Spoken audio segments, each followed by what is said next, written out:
সারা দেশে দেখা দিয়েছে জ্বালানি তেলের সংকট। অনেক পাম্প তেল নেই নোটিশ ঝুলিয়ে বন্ধ করে রেখেছে, যেগুলো খোলা রয়েছে সেগুলোতে দীর্ঘ অপেক্ষা আর পাম্প থেকে পাম্পে ছোটাছুটি করছেন ক্রেতারা। এরপরও অনেকেই তেল না পেয়ে হতাশ হয়ে ফিরছেন। তবে অনেক পাম্প মালিকই বলছেন স্বাভাবিক চাহিদার চেয়ে দ্বিগুণ তেল এনেও মেটানো যাচ্ছে না গ্রাহকের চাহিদা। ঈদুল ফিতরের ছুটির আমেজ শেষ হতে না হতেই সারা দেশে দেখা দিয়েছে জ্বালানি তেলের সংকট। পেট্রোল, অকটেন ও ডিজেলের পর্যাপ্ত সরবরাহ না থাকায় কার্যক্রম বন্ধ অনেক ফিলিং স্টেশনের।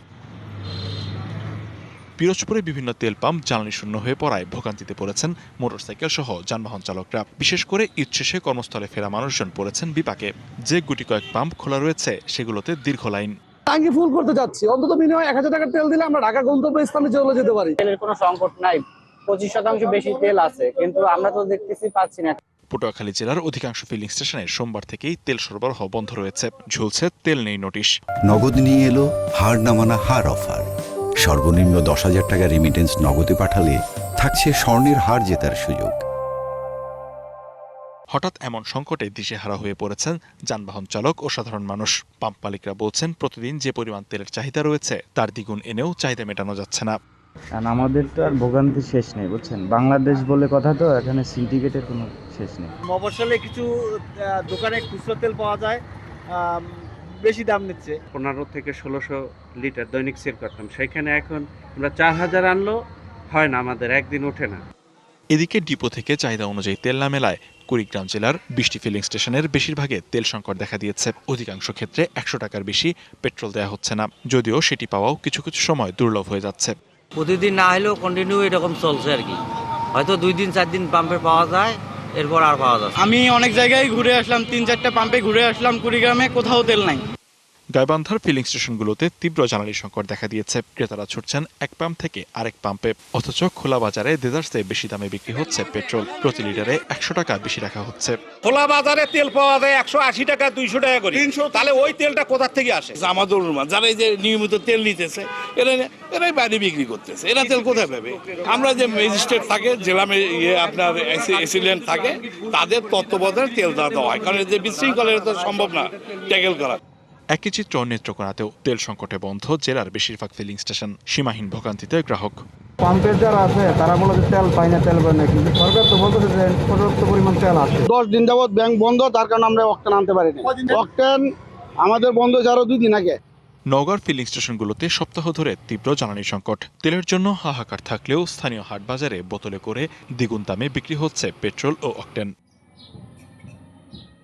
লিখনকাতি ভৌমিক, ডিবিসি নিউজ ডেস্ক। তেল সংকটে বন্ধ নেত্রকোনা শহরের বেশ কিছু পাম্প। এতে বিপাকে মোটরসাইকেল সহ যানবাহন চালকরা। আরও জানাতে যুক্ত হচ্ছেন সহকর্মী রাকিবুল ইসলাম লিমন। লিমন, বেশ কিছু পাম্প তো বন্ধ রয়েছে এবং তেলের সংকটও রয়েছে, এ বিষয়ে গ্রাহকদের মন্তব্য কি জানাবেন? এবং দেখেছি ইতিমধ্যে 4টি পাম্প বন্ধ রয়েছে এবং একমাত্র পার্লা বাস স্ট্যান্ড এলাকায় যে মোনাকো ইন্টারন্যাশনাল আছে, এখানে তারা মানে প্রতি গ্রাহককে 300 টাকা করে পেট্রোল দিচ্ছে। এখানে অকটেন নেই এবং ঢাকাগামী যে গাড়িগুলো রয়েছে সেগুলোতে 3000 টাকা ডিজেল এবং জেলা শহরে যে গাড়িগুলো চলে সেগুলোতে 1000 টাকা ডিজেল দিচ্ছে। আমরা সকাল থেকে দেখছি যে এখানে বিপুল সংখ্যক বাইক চালক তারা তেলের জন্য অপেক্ষা করছেন এবং এক একজন 1.5 থেকে 2 ঘন্টা যাবত অপেক্ষা করছেন। পাম্পের মালিকরা বলছেন যে তারা ডিপো থেকে তেল পাচ্ছেন না, এই জন্য তারা তেল সরবরাহ করতে পারছেন না এবং ইতিমধ্যে বেশ কয়েকটি পাম্প তারা ডিপোতে গাড়ি পাঠিয়েছিল, কিন্তু পাঠানোর পরেও তেল পায়নি। এতে তারা আর্থিক ক্ষতির সম্মুখীন হয়েছে। এছাড়াও আমরা যে জেলা শহরের যে বাজারগুলো রয়েছে সেই বাজারগুলোতে আমরা আসলে দেখেছি যে সরকারি মূল্যের চেয়ে অতিরিক্ত দামে তেল বিক্রি করছে। এতে গ্রাহকরা চরম ভোগান্তিতে পড়ছে। হাওড় এলাকায় 200 থেকে 250 টাকা প্রতি লিটার তেল বিক্রি করছে এবং জেলা শহরের যে কাছের যে বাজারগুলো আছে সেখানেও মানে সরকারি মূল্যে তেল পাওয়া যাচ্ছে না। যারা খুচরা ডিলার এবং বিক্রেতা রয়েছে তারা বলছেন যে তেলের সংকটের কারণে তাদের বাড়তি দামে কিনতে হচ্ছে এবং পরিবহন সংকটের কারণে বাড়তি দাম দিতে হচ্ছে, এই জন্য তারা বাড়তি দামে তেল বিক্রি করতে হচ্ছে। আমি জেলা প্রশাসকের সাথে আজকে কথা বলেছিলাম, উনি বলেছেন যে ইতিমধ্যে তারা 9 সদস্যের একটা কমিটি গঠন করেছে এবং কমিটির এই তেল সংকট সমাধানে তারা কাজ করবে।